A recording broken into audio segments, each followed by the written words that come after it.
Hey everybody, it's me, Sam Stein, managing editor at the Bulwark, and I'm joined by Catherine Rampell. This is our first take together. I think it is, yeah. It's like all of our takes to this point have been just private takes. Private takes. I was going to compare this to like a second bar mitzvah for me. I feel like this is a maturation process in my life here, but I'm very excited about this. I'm almost a little nervous, Catherine. Oh, well, I won't make you do the horror, so. Unless you want. I do, yes, actually. We're actually going to be talking about your latest newsletter, Receipts, which everyone should be signed up for because it's an incredible newsletter. It's off to a great start.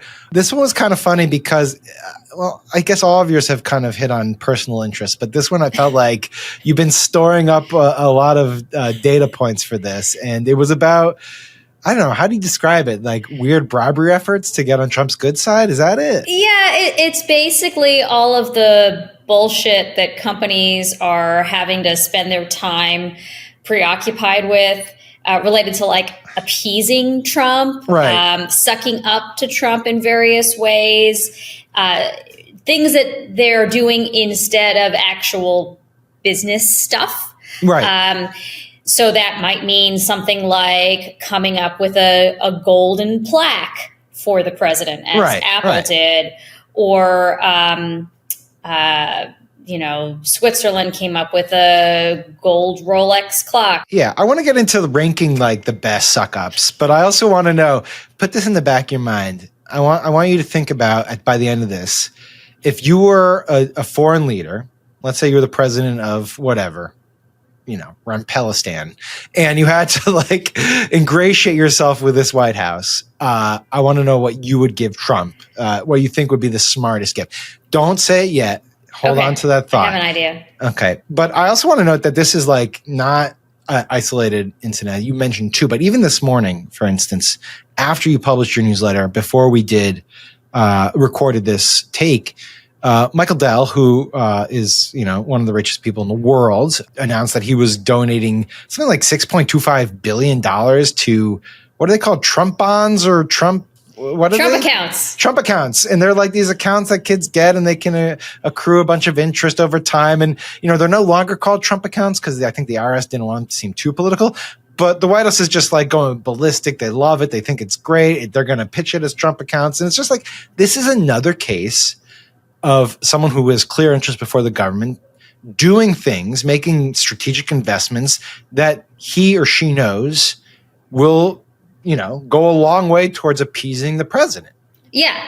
The other piece of all of this is Rush Hour 4, which was unmakeable for many years. Describe why it was unmakeable. Well, a number of reasons. One is that probably as a genre or as a franchise, Rush Hour, like it met the moment. It was a very popular franchise, late 90s, early 2000s. But may not work as well today because it relied pretty heavily on racial stereotypes, which, I'm not sure how much a lot of that would hold up, even though these were obviously very successful films at one point. And we're in the anti-woke era now, so maybe there's some new... Maybe there's a new audience to mine.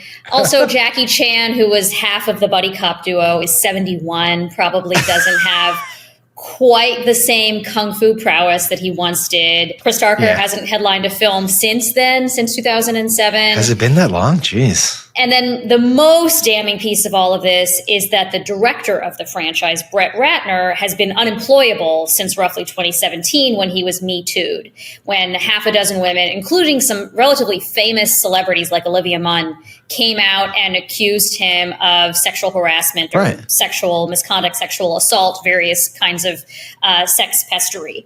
So why make this? Because Donald Trump wants it, and this is a very cheap way to bribe the president, essentially, right? Okay. He wants this movie made, and if you have business before the president, even if this cost you $100 million, a couple $100 million to make this film that maybe nobody wants to see except for the president, it's still going to have a great return on your investment, particularly if you are, let's say, Paramount. So Paramount Skydance recently merged. They got put through the ringer, as folks may remember. This is part of the reason why there was that big CBS settlement owned by that joint company now because they wanted to merge. Normally there would be big antitrust concerns, but those go away if you do something nice for Trump, like paying him off. And it is Paramount that has reportedly agreed to distribute this film that, again, nobody wants. Because Paramount is also in the midst of trying to gobble up another company, Warner Brothers. So basically, if you are Paramount, you have tens of billions of dollars potentially on the line in this proposed merger that they're trying to get through. Again, it's pocket change to make $100 million film in the grand scheme of things, even if nobody watches it, even if you lose all that money. And they're not even like that subtle about, not Paramount, talking about the administration. They're not really all that subtle about the fact that they will take these bribes.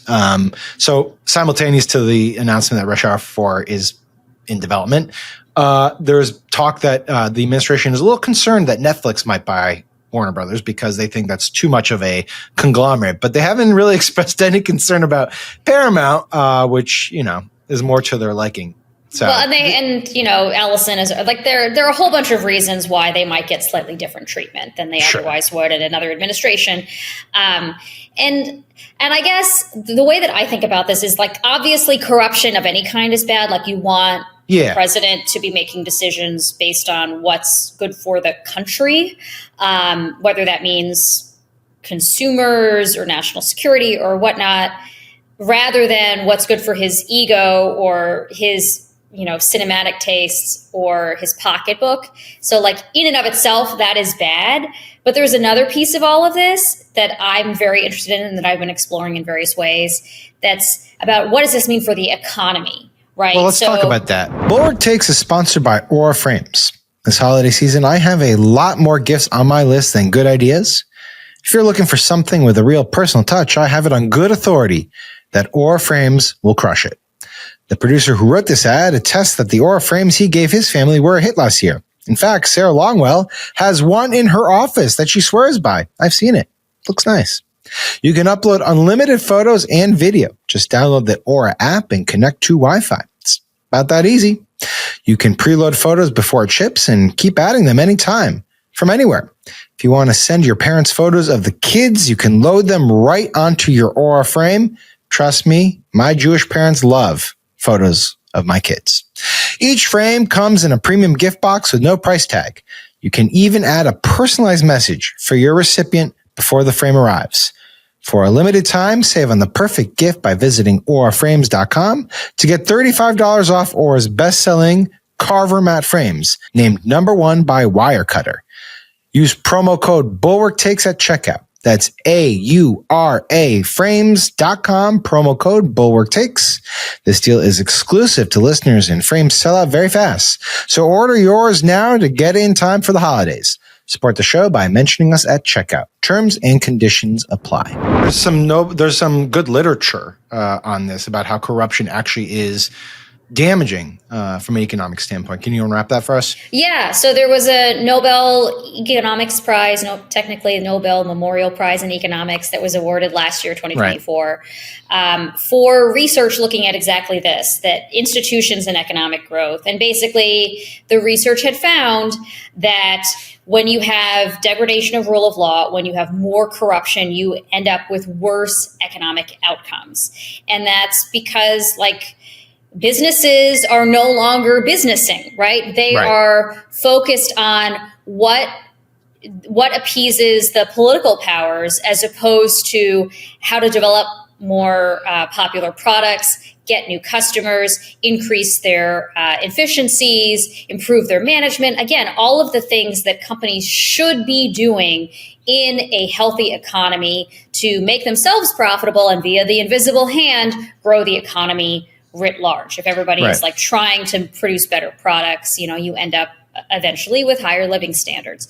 So that's what companies should be doing. Instead, they're pissing away a lot of their time on this bullshit, whether it's figuring out how to suck up to the president or not piss him off, right? Like you've seen a bunch of stories about how Target, amongst others, is they're deciding what to stock in their stores, not based on, again, what's going to make them the most money, what's going to appeal to their customer base, but what's going to least upset the president, like no pride onesies, no rainbow onesies. Right. So if they're focused on on all of that, then they're less they're not optimizing on the right things, essentially. And it's not just about corruption, to be clear. Like, there are a whole bunch of other reasons why Trump has been a drag. It's also tariffs and other things. I was going to say, like, it's one thing. I mean, whatever, like Paramount putting whatever money they're putting into Rush Hour 4, like, sure, it's not going to have like the most damaging economic consequences. They didn't develop a better movie that could have attracted more audience.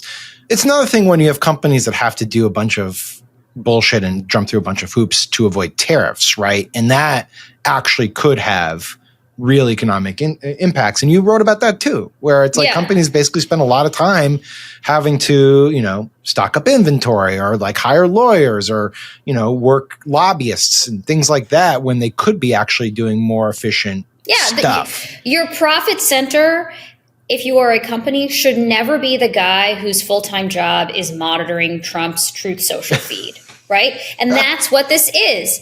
Rather than figuring out innovation and product development and better marketing and all of that, the most profitable part of a company is instead the guy who's like looking at Trump tweets and trying to figure out like what's going to be tariffed when. And in term one, I remember reporting on this. One of the things, there's a version of this in term one where a lot of people were hiring lobbyists and media consultants in hopes of getting their pet issues on Fox and Friends or just getting a chyron because they knew Trump would be watching and they wanted to make sure that their causes were in front of the president. And that's just a remarkable, silly expense that you have to make when he's the president. You just create these cottage industries that are essentially regulatory parasites, or it's not an efficient use of resources, I guess is how I would think about it. Like if this president allegedly wants freer markets and an economic boom, this is not how you get it by basically dragging down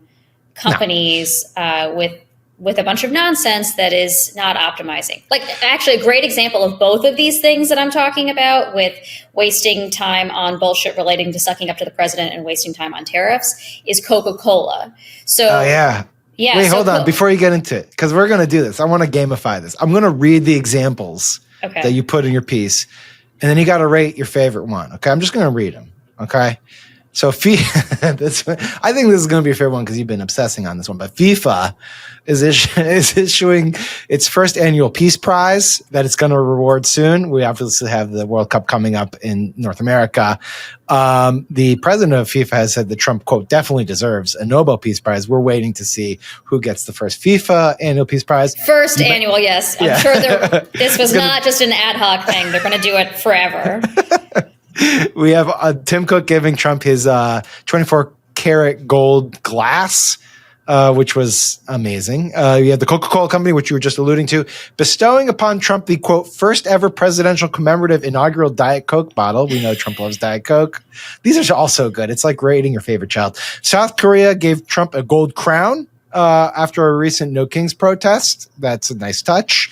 The ceremony lunch included capped off with a brownie adorned with gold. We're starting to get a theme here with the gold in Trump's honor.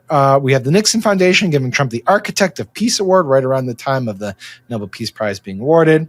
The Swiss delegation giving him a Rolex desk clock as well as a 1 kilogram personalized gold bar. Oh my God, so much gold.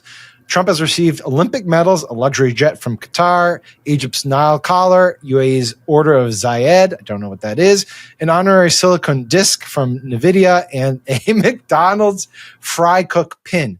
All right, which one do you think was the best? I love the Diet Coke example. Oh, I thought you were going to go with FIFA. Oh, my God. Oh, no, okay. I love that. Well, look, we don't know for sure if Trump's going to get the FIFA prize, so I don't want to count my chickens. Yeah, fair enough.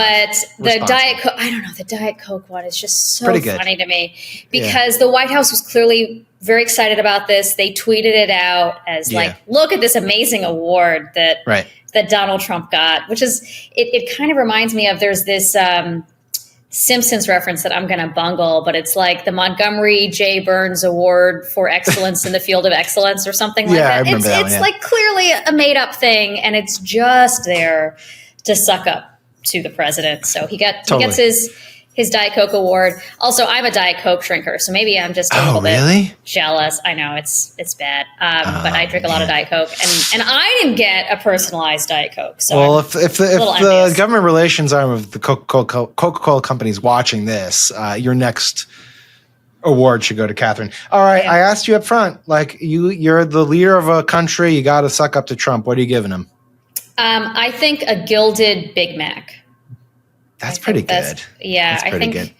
It's just. I was going to go bigger though. I think you got to find a golf course and you got to spruce it up and you got to be like, I bestow upon you a golf course because he loves golf. But they're already doing that. Who is?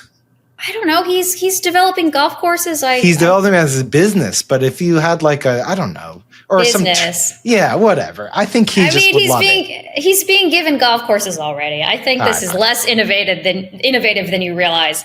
You know, he's being given these things. He's being given all sorts of opportunities to develop Trump branded properties. Fair enough. Well, how about this? For those who are watching this in the comment section, offer your suggestions about what a good bribery gift is for Trump, if you had to. And we will try to pull out the best ones for consumption. All right, Catherine, thanks so much. I hope this experience wasn't too horrible for you being on a take with me. I enjoyed it. Not at all. Good. I we'll do it enjoyed again as well. Then. All right, everyone, subscribe to our feed, subscribe to Catherine's newsletter, and we will talk again soon.